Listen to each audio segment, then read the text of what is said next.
ప్రయత్నం చేద్దాం. పూర్వోత్తరే ప్రజ్వలికా విధానే సదా వసంతం గిరిజాసమేతం సురాసురాధిత పాదపద్మం శ్రీవైద్యనాథం తమహం నమామి అంటారు. ఓ వైద్యనాథుడా, తమహం మీకు మేము నమస్కరించుచున్నాము అంటారు. నమస్కారం అనేటటువంటి మాటే చాలా వినయంతో విధేయతతో కూడుకుని ఉన్నది. నేను మీకు ఒక్క విషయాన్ని చెప్తాను.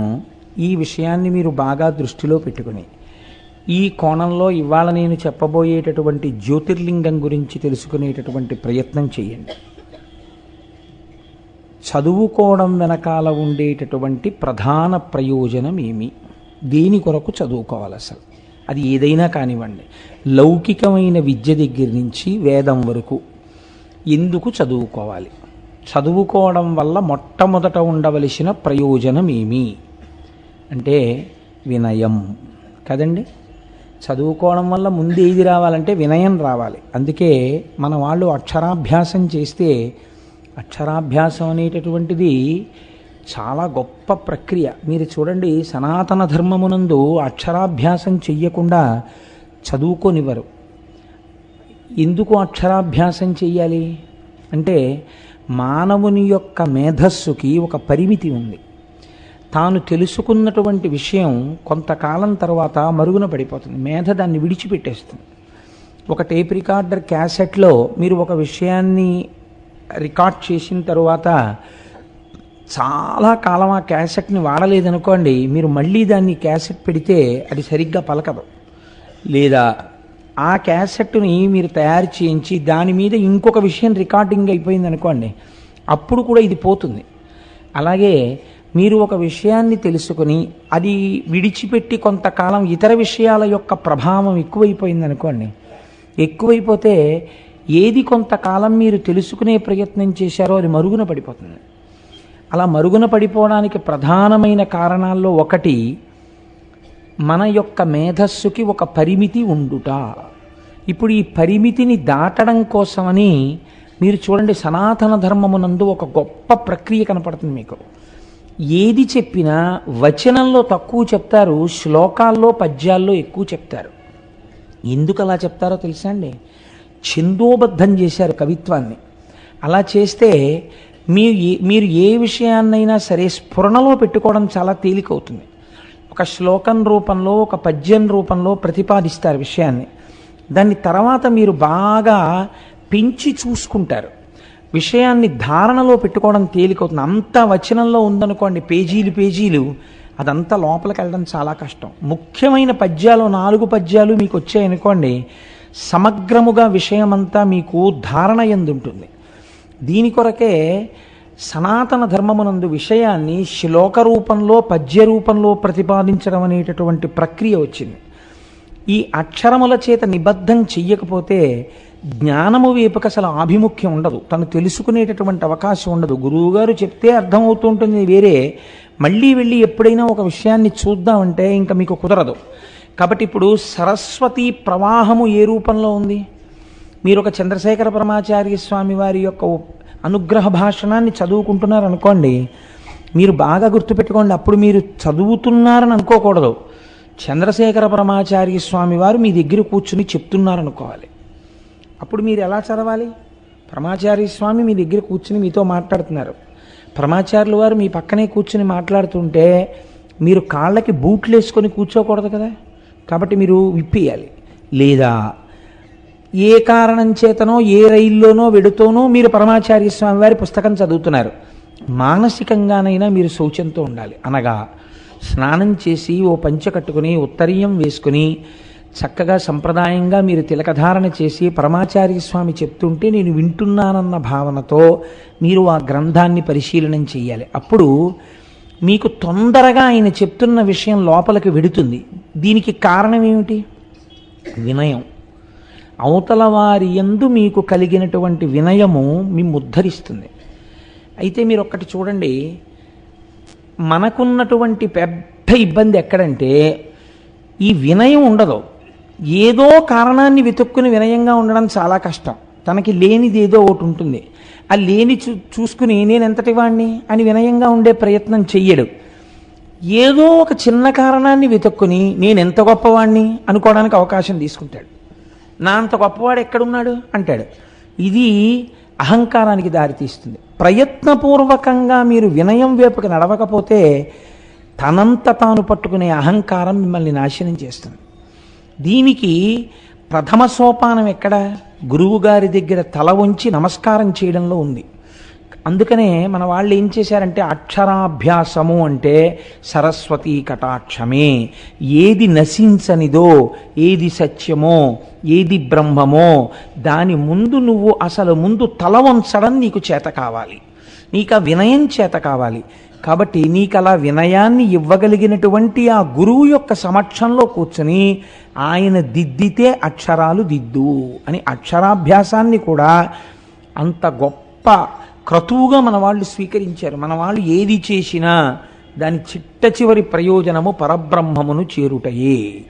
పరబ్రహ్మమును చేరుట తప్ప అన్యమైనటువంటి ప్రయోజనం మనకి లేదు. నాకు స్ఫురణలో లేదు కానీ ఒక శ్లోకం ఉంది. ఆ శ్లోకంలో ఏమంటారో తెలుసా అండి?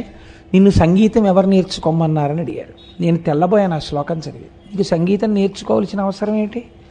నువ్వు వీణ తీసి పట్టుకుని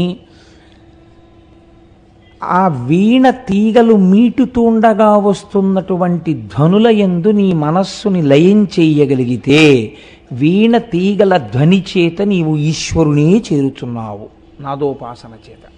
మన వాళ్ళు వీణ పట్టుకుంటే ఈశ్వరుణ్ణి చేరడానికి మార్గంగా స్వీకరించారు తప్ప ఈ సనాతన ధర్మమునందు కేవల సుఖము కొరకు ఈశ్వరార్చన అన్నది హేయమైన విషయం.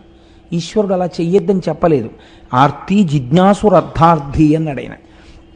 కానీ అదే వ్యాపకం కాకూడదు, ఇంకెప్పుడూ కోరికలతో సతమతం అవడం కాకూడదు. ఇది వైద్యనాథలింగము అంటే. మనకి శివుడికి ఒక నామం ఉంది అభిషేకంలో, ప్రథమో దైవ్యోభిషక్ అంటాం. ఈశ్వర మీరు మొట్టమొదటి వైద్యులు ఈ లోకమునకు. వైద్యుడు సాధారణంగా ఏం చేస్తారంటే శరీరము నాది నాది అని చెప్పినటువంటి ఈ శరీరంలో మీకే తెలియకుండా ప్రవేశించినటువంటి రుగ్మతని తాను తొలగిస్తాడు. నేను నిన్నటి రోజున ఒక ఈఎన్టీ హాస్పిటల్లో కొత్త బిల్డింగ్లోకి షిఫ్ట్ అయింది. పావని క్లినిక్. డాక్టర్ జిఎస్ఎన్ మూర్తి గారు బహు ఉదారులు, ఈశ్వర స్వరూపులు. వారు ఆహ్వానిస్తే కాదనలేక నేను ఇక్కడ ప్రసంగం అయిన తర్వాత నేను వెళ్తే వారు నాకు ఒక ఆపరేటస్ చూపించారు. ఇందుకు కదా మిమ్మల్ని ఈశ్వర శబ్దంతో పిలిచింది శాస్త్రము అన్నాను నేను. ఆయన నాకు ఒక ఆపరేటస్ చూపించి అన్నారు, కోటేశ్వరరావు గారు సాధారణంగా 3 సంవత్సరముల వయస్సు దాటిపోతే పిల్లవాడికి మాటలు సరిగా పలకనప్పుడు వీడు మూగివాడిగా ఉన్నాడని, వీడు పిలిచినటువంటి పలుకుకి ప్రతిస్పందించట్లేదని పెద్దలు తెలుసుకుంటారు. కానీ 3 సంవత్సరముల వయస్సు దాటిపోయిన తరువాత ఇంకా వైద్యశాస్త్రానికి ఆ రుగ్మత లొంగదు. 3 సంవత్సరముల లోపల తెలుసుకోగలిగితే మాత్రం మూగివాడిగా పుట్టినవాణ్ణి, చెవిటివాడిగా పుట్టినవాణ్ణి కూడా మాట వచ్చేవాడిగా, వినకిడి శక్తి కలిగిన వాడిగా చెయ్యడానికి శాస్త్రమునందు ప్రత్యేకమైన పద్ధతి ఉందండి.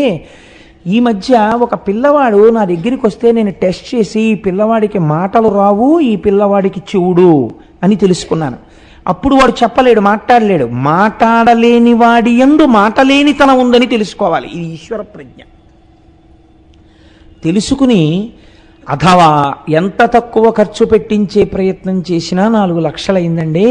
కానీ ఇప్పుడు ఆ పిల్లవాడు గడగడగడగడ మాట్లాడుతూ అన్నీ వింటుంటే వాడు నా దగ్గరికి వచ్చినప్పుడు నేను నేర్చుకున్న విద్య సార్థకత పొందిందని నా కన్నుల నీరు వస్తుంది అన్నారు ఆయన. చూడండి, ప్రథమో దైవ్యోభిషక్ ఎంత గొప్ప మాట. అందుకంది శాస్త్రం ఆయన మొదటి వైద్యుడు. ఇది శరీరమునందు ఉన్నటువంటి రుగ్మతను తొలగించగలుగుట. రెండవది ఒకటి ఉంది, అది మనకి భవరోగం అని ఒక రోగం ఉంది.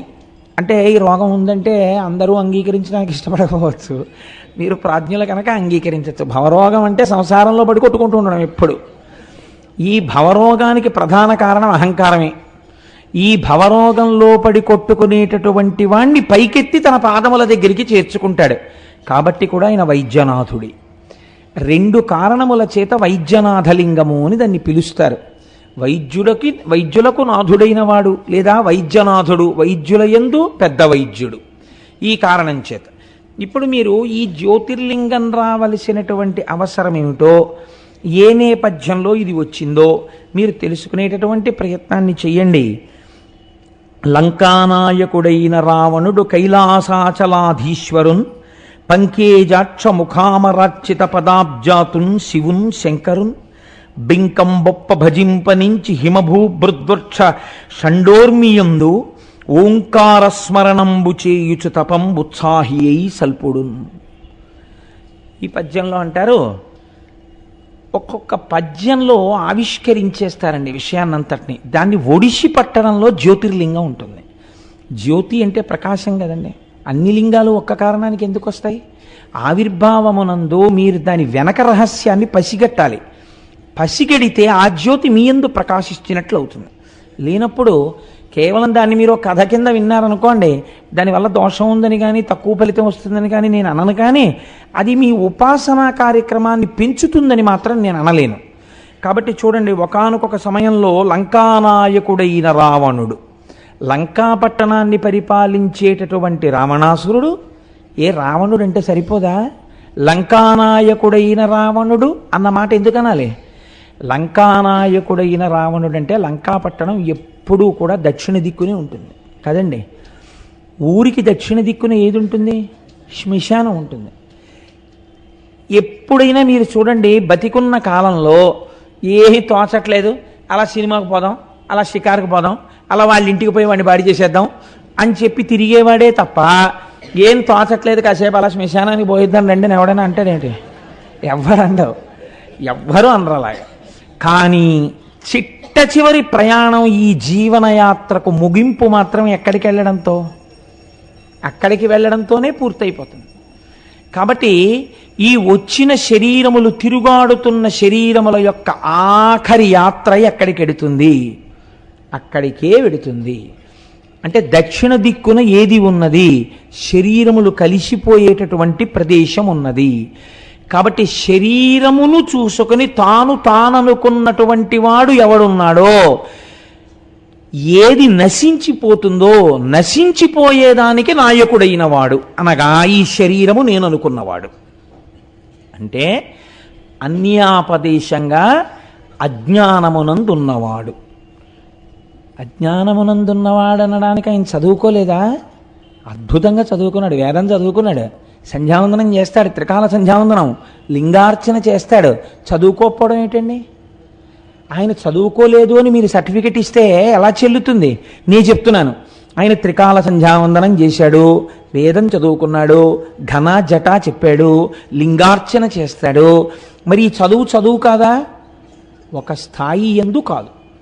ఎందుకు కాదు మీరు తెలుసుకుంటే మీ ఉపాసనని దిద్దుతుంది ఇప్పుడు ఈ జ్యోతిర్లింగం. కాబట్టి ఇప్పుడు లంకానాయకుడైన రావణుడికి ఏం బుద్ధి పుట్టింది అంటే అజ్ఞానంతో ఉన్నవాడు కదా. ఇప్పుడు అసలు ఈశ్వరుడి వైపుకి తిరిగితే ఆశ్చర్యంగా ఉంటుంది, కానీ ఆయన చేసేది ఈశ్వరోపాసన చేస్తూ ఉంటాడు.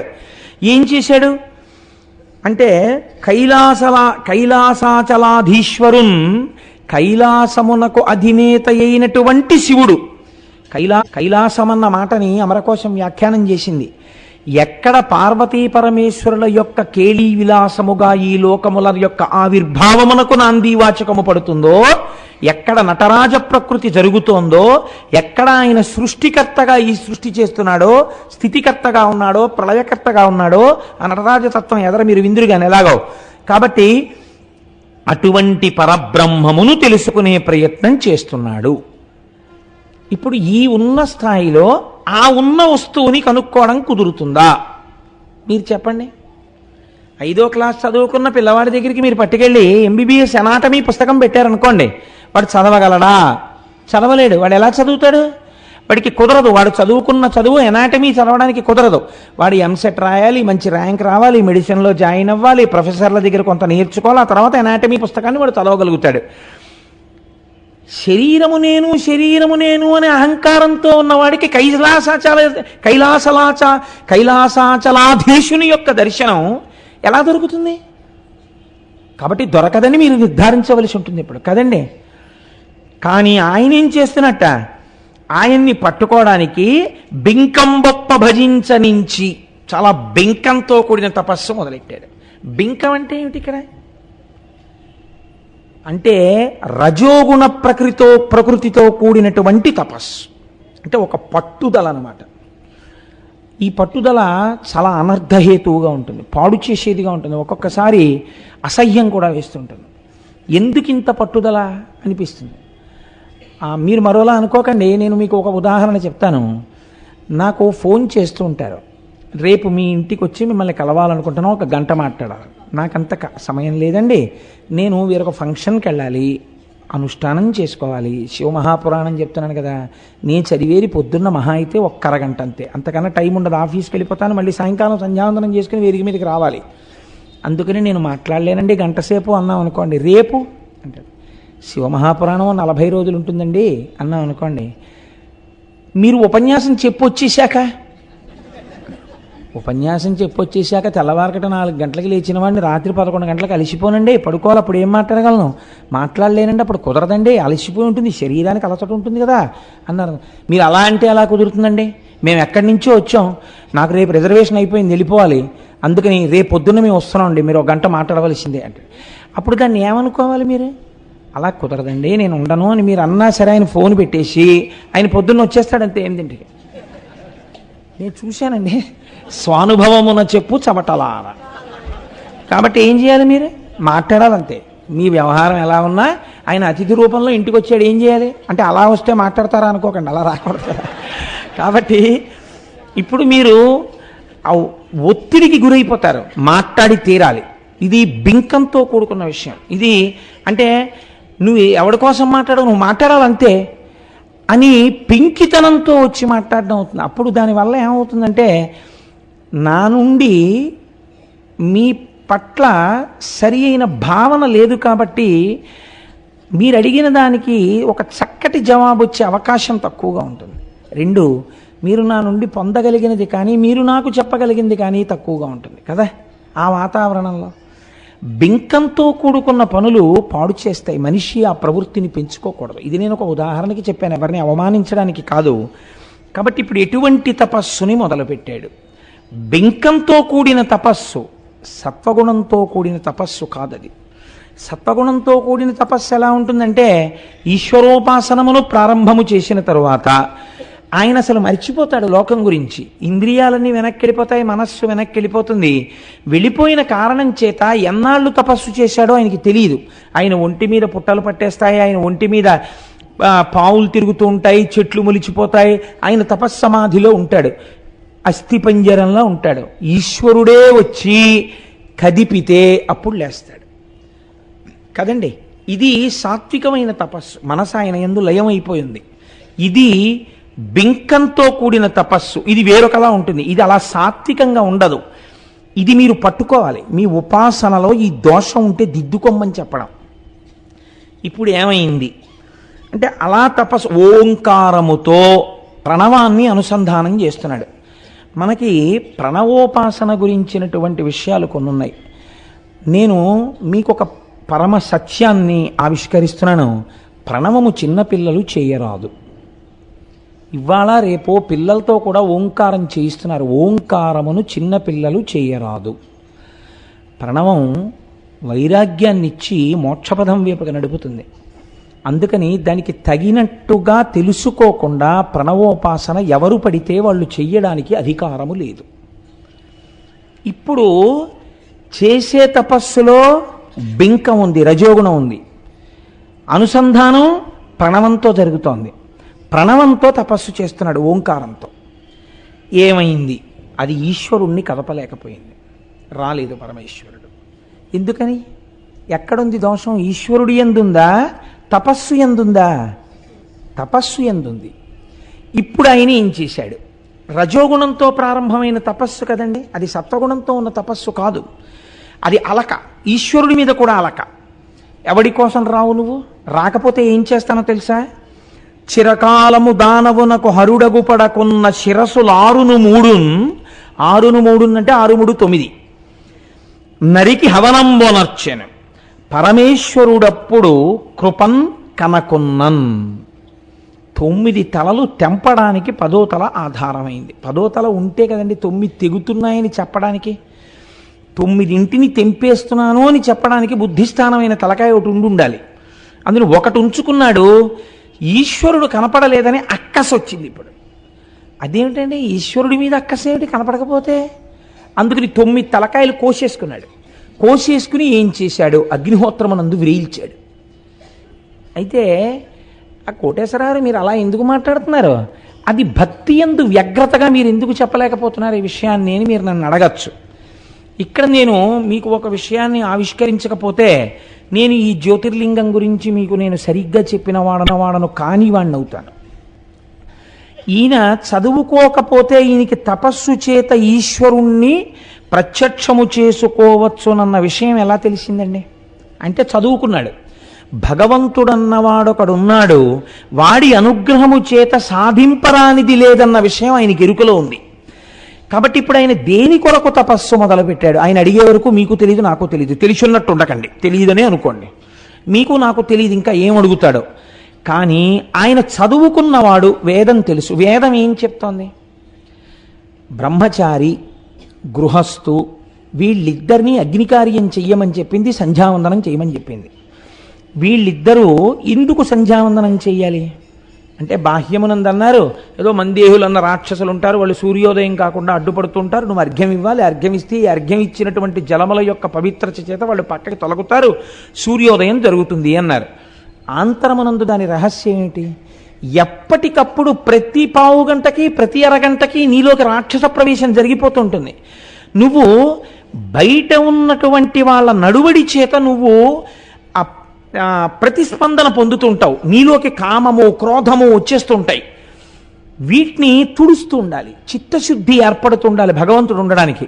ఈ చిత్తశుద్ధిని ఏర్పరచుకోవడానికి నువ్వు ప్రశాంతంగా కూర్చుని, అందుకే పూర్వం ఆలయాలు కడితే సంధ్యావందన మంటపాలు ఉండేవి. సాయంకాలం గుళ్ళోకి వెళ్ళారనుకోండి మీరు, అది చాలా పెద్ద గుడి అనుకోండి, ముందు ఏం చేసేవారంటే కోనేటిలో స్నానం చేసి అక్కడికి వచ్చి కూర్చుని సంధ్యావందనం చేసుకుని ముందు తర్వాత దేవాలయంలోకి వెళ్ళేవారు. సంధ్యావందనం వదిలిపెట్టడానికి వీల్లేదు. కాబట్టి ఇప్పుడు సంధ్యావందనం ఎందుకు? అర్ఘ్యజలాన్ని విడిచిపెట్టి గాయత్రిని ఉపాసన చేసి ప్రచోదయాత్ ప్రచోదయాత్ ప్రచోదయాత్ అని అడుగుతూ నిశ్చయాత్మకమైన బుద్ధి చేత చిత్తశుద్ధిని ఏర్పరచుకొని చిత్తమునందు ఈశ్వరుడు కూర్చోడానికి తగినటువంటి శుభ్రతతో కూడినటువంటి స్థానమును మీరు సిద్ధం చేయడానికి ఈ ఉపాసనా క్రతు అన్నది ఏర్పడింది. 48 సంస్కారములతో పూర్తి కావాలి. కాబట్టి జీవితం ప్రతిరోజు అథవా దర్భనైనా అగ్నిహోత్రమునందు వేల్చాలని చెప్పింది. రోజు అగ్నికార్యం చేసి దర్భని వేస్తాడు. చిట్ట చివర ఏది దర్భగా అయిపోతుంది అంటే, ఆయనని తెలుసుకోవడం కోసమని బ్రహ్మచర్యమునందు గృహస్థాశ్రమమునందుండి ప్రతి క్షణం పరమేశ్వర దర్శనానికి యోగ్యంగా ఈ శరీరాన్ని తయారు చేసుకుంటూ చిట్ట చివర దీని చేత ఈశ్వర దర్శనమును పొంది, అలా పొందడానికి దీన్ని ఋతుమంతంగా మార్చుకుని, అందుకని సత్యం తత్తేన పరిశించామి ఋతం త్వా సత్యేన పరిశించామి అంటాడు భోజనం చేసేటప్పుడు. పరిశేచనంలో పరిశేచనం చేసి భోజనం వదిలిపెట్టేశాడు అనుకోండి, మహాదోషం. అందుకే అలా లేవకండి విస్తర దగ్గర నుంచి అవపోసన పట్టి లేచిపోతున్నారు ఏమిటంటారు. అంటే ఏమిటి దాని అర్థం? అంటే మీరు ఈ శరీరంతో దేని కొరకు వచ్చారో ఆ ఉపాసన చేసి ఈశ్వరుణ్ణి తెలుసుకోవాలి. అంతేగాని పరిశేచనం చేసి భోజనం వదిలేసినట్టు ఇందులోకి వచ్చి కామక్రోధాలతో తిరగడానికి ఇది కాదు కదా. దీంతో ఈశ్వరుణ్ణి తెలుసుకోవడానికి శరీరం అద్యంకులకి ఇది ధర్మసాధనం. కానీ ధర్మసాధనమైన శరీరాన్ని కామక్రోధాదుల కొరకు ఉపయోగించి ఆ అక్క చెల్లెళ్ళకి నివాసం చేసి నువ్వు ఈశ్వరుణ్ణి తెలుసుకోవడంలో భంగపాటుకు గురైపోతున్నావు. అప్పుడు ఏమైంది? ఇంకొకడు తీసుకెళ్ళి కాలుస్తున్నాడు ఈ శరీరాన్ని. కాదు, దాని రహస్యం అది కాదు అసలు. చిట్ట చివర ప్రతిరోజు నువ్వు ఒక దర్భని అగ్నిహోత్రంలో ఎలా వ్రేల్చావో అలా ఆఖరణ ఈశ్వరుణ్ణి తెలుసుకున్న ఈ శరీరము కూడా, అందుకే నీతిని కుమ్మరించేవారు, ఈ శరీరాన్ని కూడా అగ్నిహోత్రమనందు ఒక దర్భగా వేసేసేవారు. అంటే ఇది కూడా తెలుసుకున్నది. ఏ అగ్నిహోత్రం చేశాడో ఆ అగ్నిహోత్రము చేత చిత్తశుద్ధితో ఈశ్వరుణ్ణి తెలుసుకుని కపాలమోక్షాన్ని పొంది ఆయన ఈశ్వరుణ్ణి చేరిపోయాడు. ఆయన జీవితాన్ని అగ్నిహోత్రంలో దర్భలా వాడినట్టు ఈ శరీరము కూడా అగ్నిహోత్రములో దర్భగా పడిపోతోందని పడేస్తారు. ఇలా నువ్వు వెళ్ళు మర్యాదతో అని శాస్త్రం చెప్పింది. కానీ చిత్రం ఏం జరుగుతోంది? మనం అలా అగ్నిహోత్రంలో శరీరం పడేటట్టుగా ప్రవర్తించడం మానేసి